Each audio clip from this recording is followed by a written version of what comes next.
Hey guys, and welcome back to Let's Play The Legend of Zelda Skyward Sword. So we have just met up with Zelda and she explained exactly what's going down. She's now entered her sleep behind the big doors, so let's go ahead and make our way out of here. I guess we could talk to Impa first. So of course now we have to find the Triforce, that's our new objective. So we have to return to our time. Simple, straightforward, she's gonna watch over Zelda. Go and fulfill your destiny. Alright, sounds good. So let's head back to our present time through the gate of time here.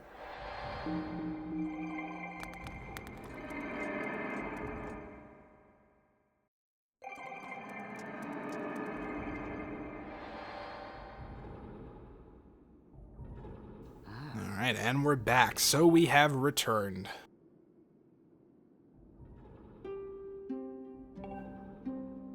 So I am, of course, on the other side of that gate. Zelda is still waiting there, suspended in sleep. But she's alive and well, so that's the good news at least. So obviously a little bit more background here on the Triforce. We're going to have to vanquish Demise with it. Unfortunately, we don't really know where it rests. It's in Skyloft somewhere, but that's about it. All the other clues have been lost. So she'll spell it out for us, the key to finding the Triforce. We got to find it in Skyloft.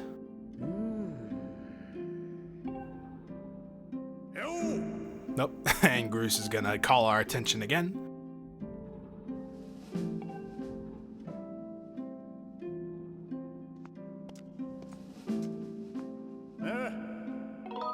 Oh, is she okay? Well, she's great. She's kind of asleep, but you know, we're still stuck in there till this whole mess blows over. Yeah, pretty much.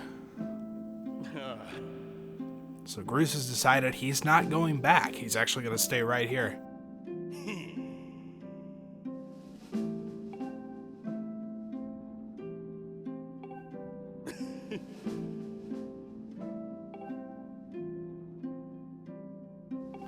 So it looks like Groose has done some more growing up, you know. So it's not so bad here. He likes the way it smells down here. You know, I would imagine out here in the forest and everything, it's probably smell better than just up in the sky. He's going to call our attention to this place. They brought life back to the land here. Even the weakest sapling could grow into one beast of a tree in soil like this. It'll take a few years, but he's got nothing but time. It's weird to say out loud. Yeah, you know, I guess so.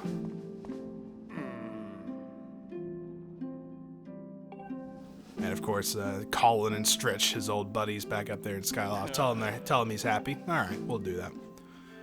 So there you go. He kind of pointed out this spot to us, and I think, okay, no, we can't actually check it out ourselves. It seems kind of random and just off the cuff, but there is actually a reason for that. Of course, they wouldn't just, you know, bring it up for absolutely no reason, but...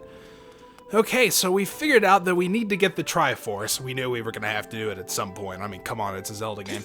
And the clues in order to find out where it is are actually going to be back up in Skyloft, which means we're going to have to make our way back out. So as we land back in Skyloft once again, you can tell that I've landed by the bazaar here, because this is actually going to be our first stop.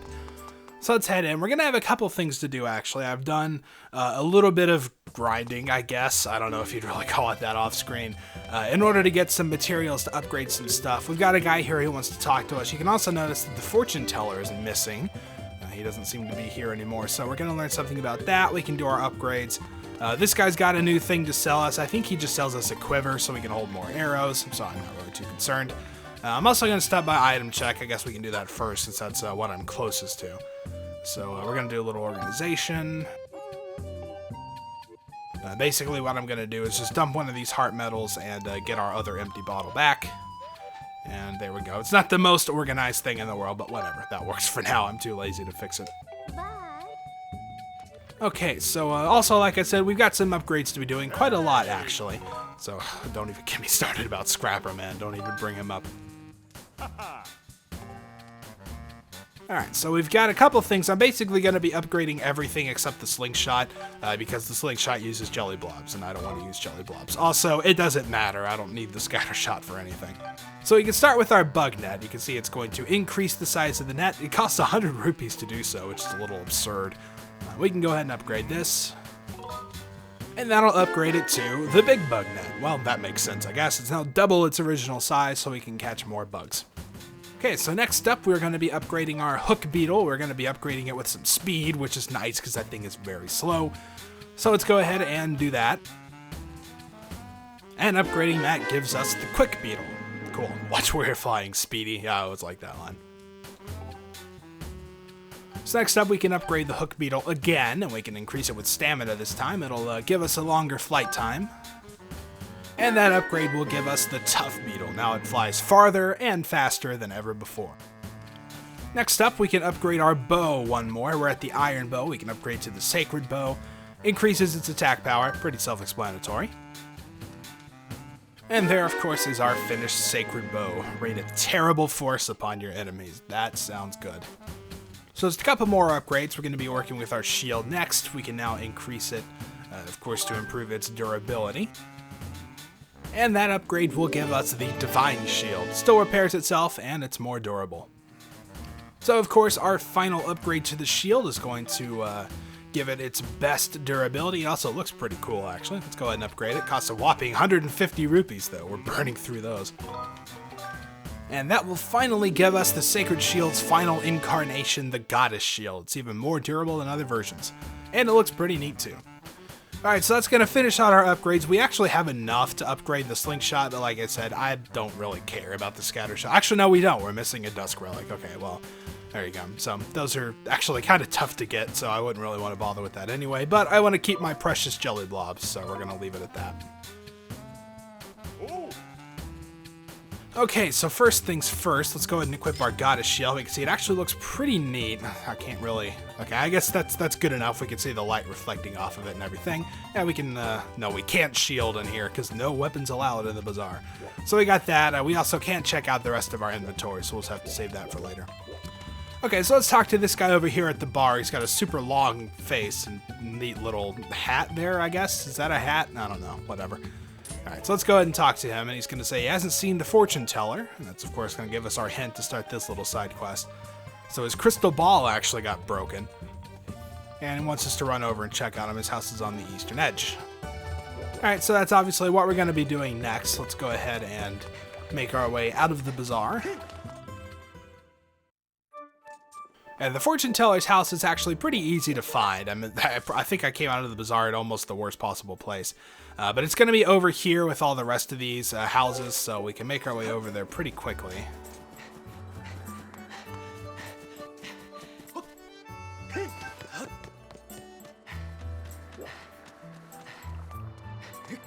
And this one's pretty easy to find because really all you have to do is just follow this dirt path.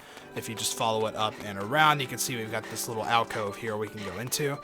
And the house on the other side is the fortune teller's place. This is actually a really neat place to have a house, I think. If I was going to have one there, I would probably put it right here where this guy's is. You know, it's pretty decent size, too, compared to some of the other houses around. You got some neat decorations up and stuff, so yeah, definitely like this one. But the fortune teller's sitting here, giving us a little sidelong stare, staring at his broken crystal ball.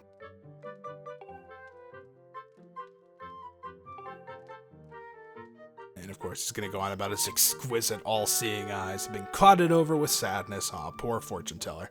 So, of course, if only he had a new crystal ball. And then he realizes that we actually recovered a piece of windmill from beneath the clouds. And the ball that he has was actually salvaged long ago by Gondo's ancestor. So there's probably others like it down there. Yeah, we'll search for it. Why not? Help a guy out. And of course, we get a little hint here. It's a building atop a mountain peak. And Fi's also going to come out and tell us that we can douse for it if we want. Of course, like usual, I already know where it is, so we are just not going to bother with the whole process.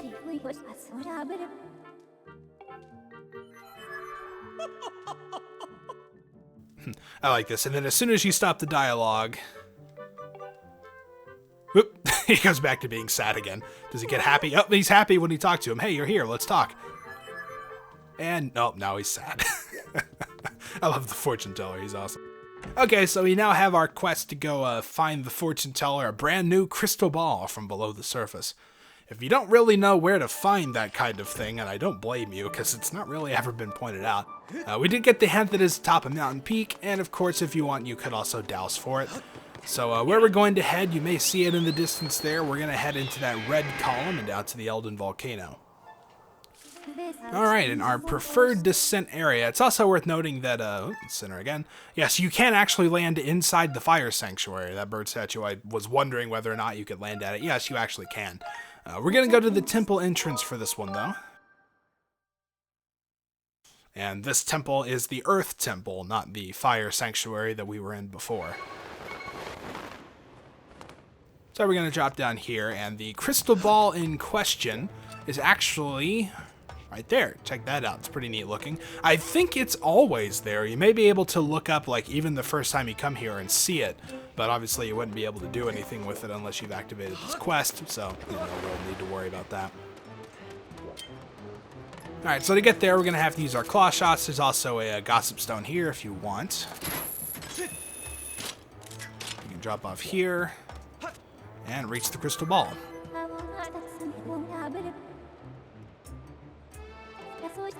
Alright, so yeah, unfortunately, we're going to have to call Scrapper. Believe it or not, we're going to be using Scrapper quite a bit. Actually, the next 2 side quests require him, and the next story step requires him as well.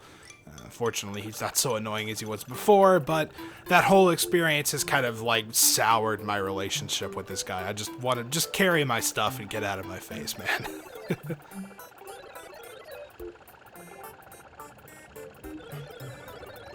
Yeah, the easy jobs, like protecting you all the way up a volcano, you know, just routine stuff.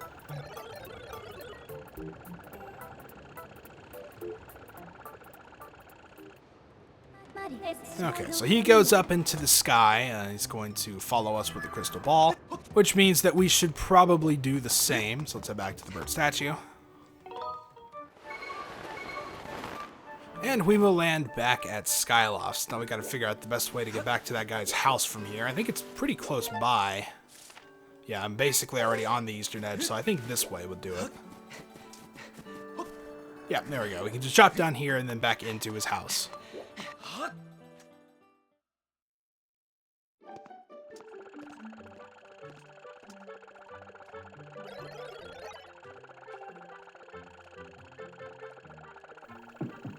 So he plops the ball down on the table. Thankfully, it didn't break. And of course, the fortune teller is just completely mesmerized by this. Alright, so Scrapper gets out of our face, finally. And yep, we found it. Exactly the same as the crystal ball he used before.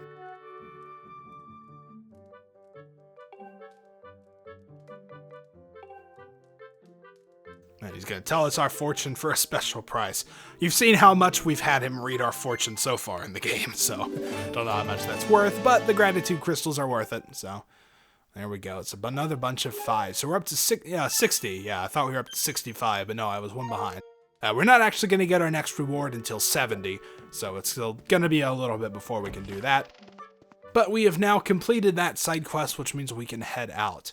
And there is actually one more available to us, but again, it's actually kind of on a stop we're going to make for the story. So we're going to just wait and do that once we actually get there and are able to take care of it then. So for now, we can start trying to look for clues about where the Triforce is. Remember, they all said that it would be found somewhere here in Skyloft, so this is where we're going to be asking around. And if you can't figure it out, there's really only one person that we've talked to about these ancient historical legends and all that, you know. So we are, of course, going to be heading back to the Night Academy, and the man in question is going to be the headmaster Gapora. So let's go ahead and make our way back in.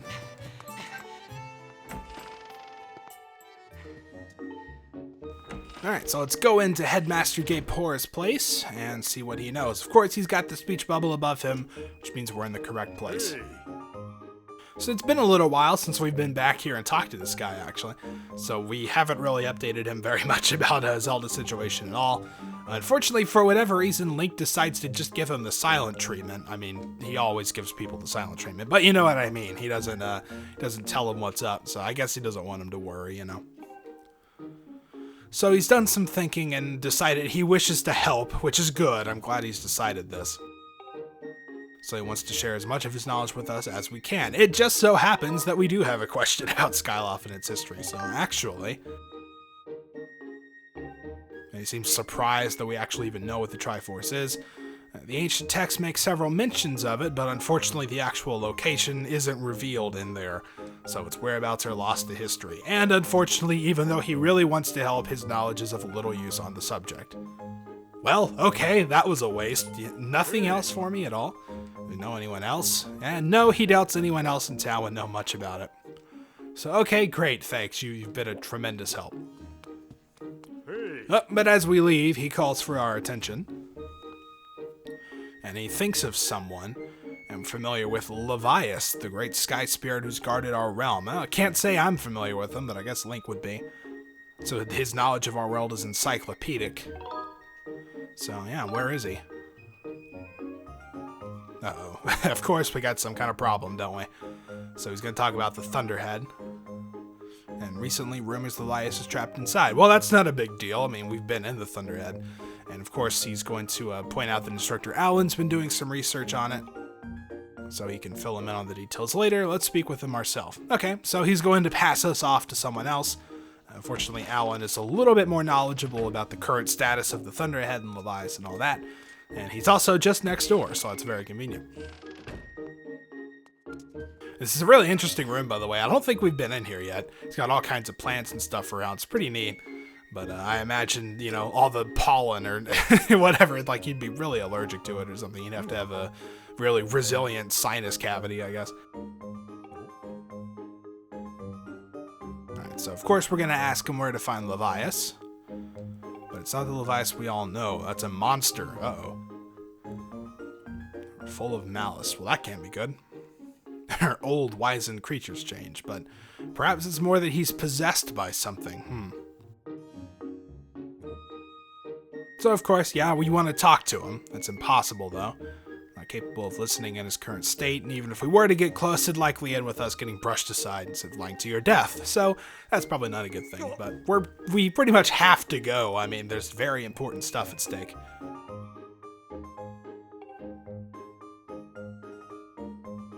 Alright, so he realizes nothing he could say would talk us out of it, and hey, he has an idea. Okay, I guess we'll go. That's kind of random, but okay. Hey!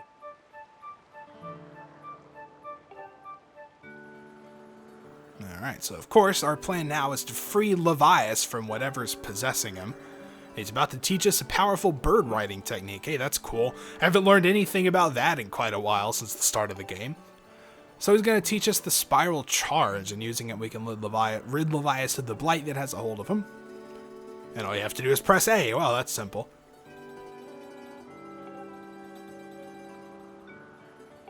Yeah, and this is kind of an insult. Only high-level knights can do this. It's still a bit early for you. You know, the legendary hero chosen by the goddess and all that. Still too early for you. You're not good enough with a bird yet.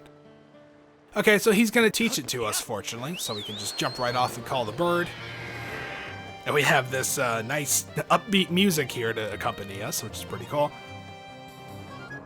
Alright, so he's going to give us a little bit of an explanation. We can now do the spiral charge when we press A. It's basically going to replace our old kind of lunging forward attack that we had before. So he wants us to use the spiral charge and break 10 targets placed around all the rocks. If we can do it in under 120 seconds, or 2 minutes, he'll recognize us as a skilled bird rider. I don't know why we need him to recognize us as a skilled bird rider. As long as we know how to do it, isn't that really all that matters? So of course, there's our new spiral charge. We can just break these platforms. I mostly just start with the ones on the rock because they're stationary. You can see there are some birds flying around with some targets. Those can be a little more annoying, but manageable if you come at them at the right angle. So we've got to do 10 in under 2 minutes, which is pretty simple, actually. There are way more than 10 targets around, so it won't take too long. We can go down here and get this guy now. Oh, man, he like, turned away at the last minute. That's not cool.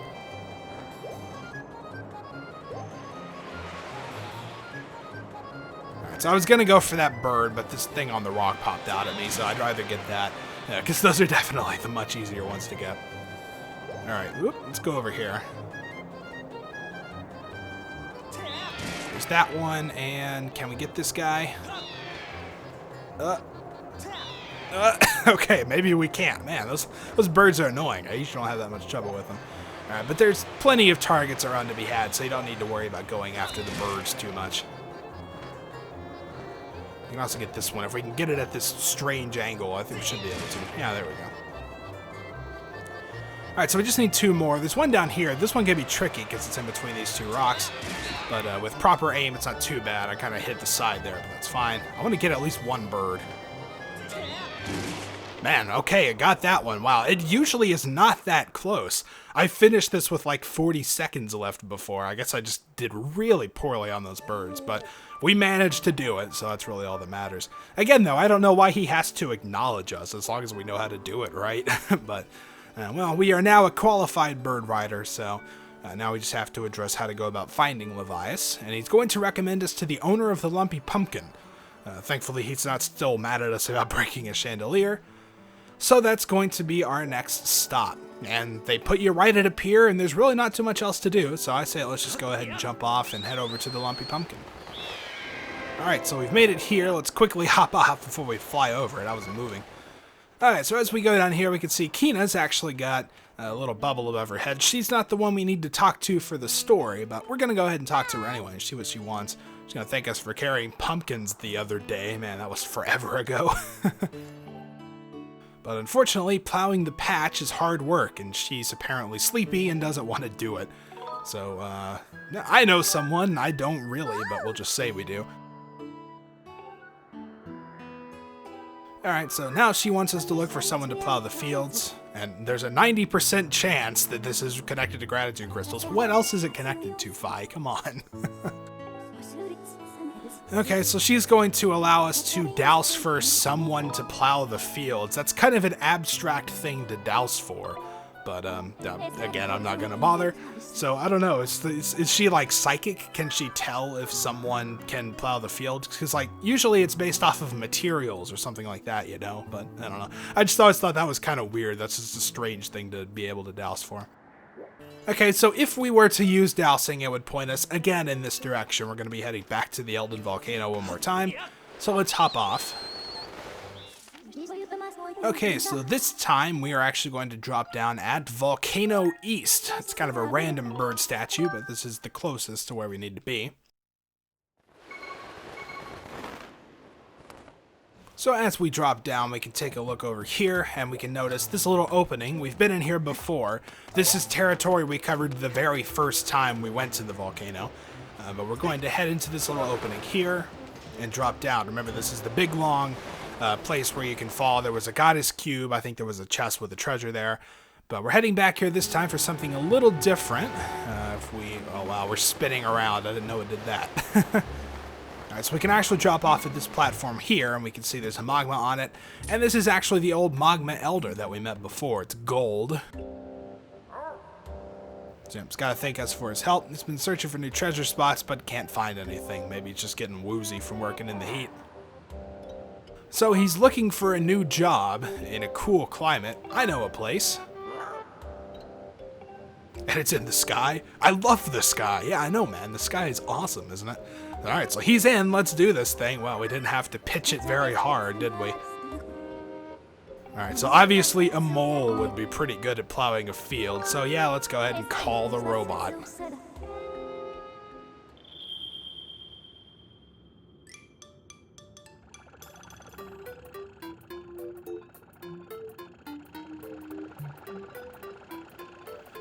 Alright, so down he comes. I like this. You want me to carry this old thing? That's like kind of his standard line, and it actually applies. You want to carry this old thing?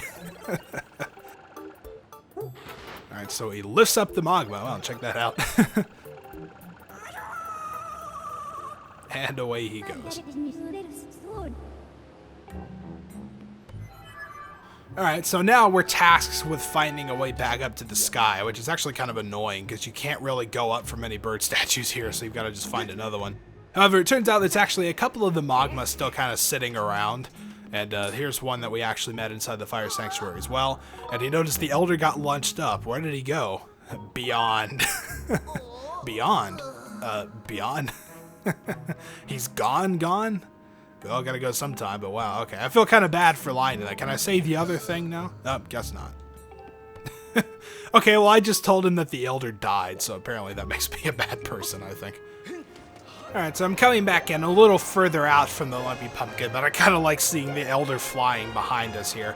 I prefer to think that he is being carried by some kind of like helicopter jetpack instead of being carried by a scrapper. I don't know, maybe that's just me. Okay, so now let's land off here at the Lumpy Pumpkin. We can talk to Kina again now that we found someone to do the job. Nope. Come on, man. Be gentle. You could drop him a little closer to the ground. The guy's old, man. And then Kina is just absolutely, like, enchanted by this thing.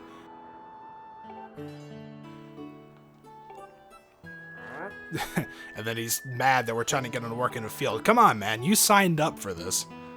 Granted, we might not have told you exactly what it was. Kina says, good luck, Mr. Mole Man, and does a little, like, dance there.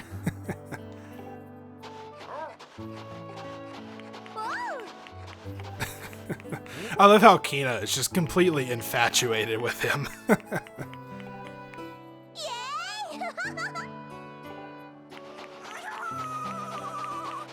So it looks like he's enjoying it after all. Yep, and she's of course grateful, which means we get some crystals. Cool. So here's our next bunch of 5.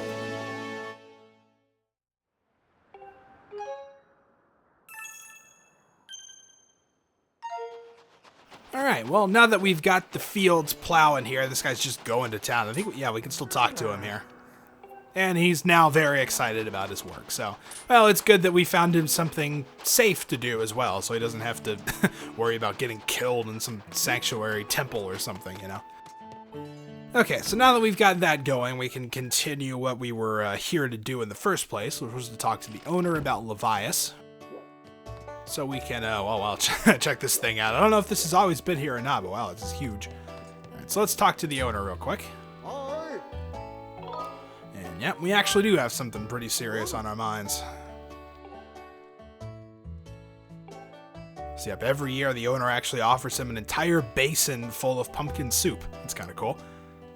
So unfortunately, the Thunderhead's been kind of going crazy, so he hasn't been able to go out there this year, which means, yeah, we'll volunteer to do it. We got to talk to him anyway, so. Okay, so he is determined to make him some great soup, and we cut away while he does that. And there we go. Man, that was quick.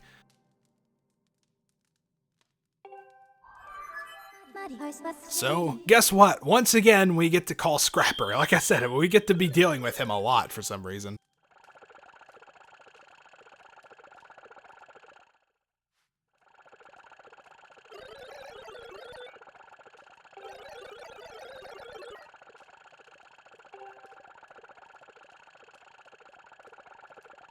Alright, so off he goes. Hopefully he can handle this one. You seem to be okay with the water basin for the most part, so it should be fine. Alright, so the place where he offers soup is inside the Thunderhead on an island with an everlasting rainbow. We've pretty much seen that one before. It's kind of hard to miss. I mean, it's got a giant rainbow over it. You know, that's pretty much like screaming for attention. So we definitely know which island that will be, which means our next stop is back inside the Thunderhead. So you can go ahead and head out here. This guy's still out. He's already made it over here. That's pretty quick. So, of course, our next destination, we're going to be dropping inside the Thunderhead and offering some pumpkin soup to Levias. Maybe that will make him throw off his temper tantrum he's having and actually talk to us. But I get the feeling it might be a little more complicated. Anyway, though, I think we're going to take care of that in the next part. So until then, thank you guys for watching, and I'll see you next time.